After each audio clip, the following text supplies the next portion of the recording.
台湾境界的科学测风系统，就是新北市实质分局的分局长林国成一手来创建的。真侪重大的案件，拢是伊亲身来测风。伊予凶手承认家己的罪行，嘛帮诬告的人洗清冤枉。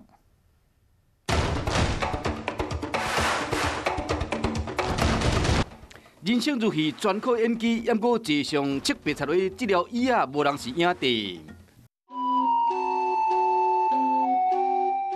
花又搁开啊！我的囡仔依然无来，思念搁有不安。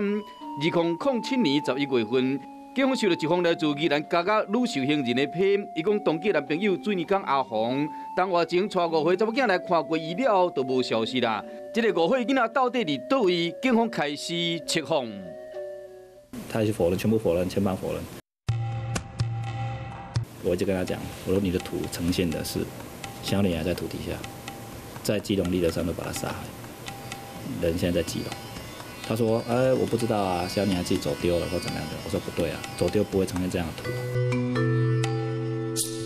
啊。”最后才给我承认了，他每一个细节都被我锁死了。这一块就是这一块。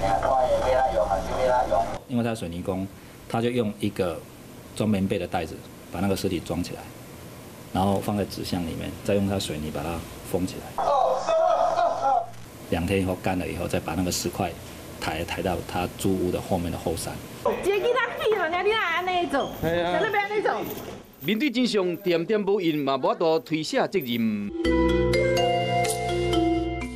2000年7月份，透早4点外，一般的台北人也未精神，一个做清洁的已经惊到啊！扫涂骹时发现内湖5号公园内面有一具半裸体女尸。死者倒边胸坎有一撮起痕，起无鉴定结果，甲死者19岁男朋友李介敏同款，又搁住伫死者珍惜公园边啊，人敢是伊抬的？2摆测谎，一摆有通过，一摆无过。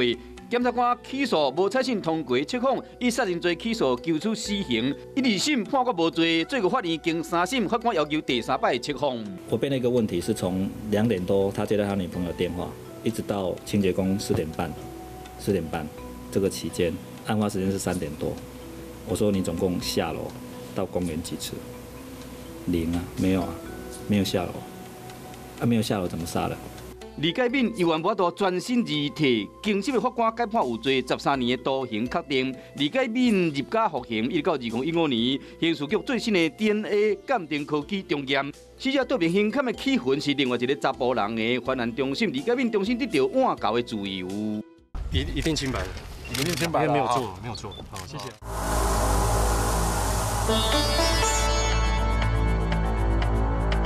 数字是1吗？不是。这是2吗？不是。判断讲是不是讲白贼，不是干那看目睭尔。胸呼吸跟腹呼吸，还有这个是皮肤电阻的一个反应，红色的这一条心脉血压的反应。坐立难安、手足无措，如果一出现，整个都会有。不是。这测谎整个就是为无辜者而设计的，可以证明到轻者自轻者的。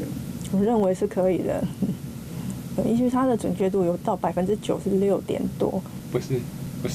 他当然可以睁眼说瞎话，可是他的心理、他的生理。人的身体啊是最诚实的。用尽心机，嘛无度美国测谎员无眠无日看这证据了后所出的题目，就敢若爬墙头一言一言的背，就算这个代志已经经过真侪冬啊。一些性侵害案件的话呢，那些被害人很多都是经过了很久的时间才去报案的，怎么可能会有 DNA 呢？他自己主动要求说他想要做测谎，因为当没有人相信他的时候。测谎是可以帮助他的一个最好的方式。打死者的是用这个遥控器，怀疑是他。我说这个死者是被用什么打死的？用这个遥控器吗？用这个杯子吗？我被那样东西以后，我去测试他。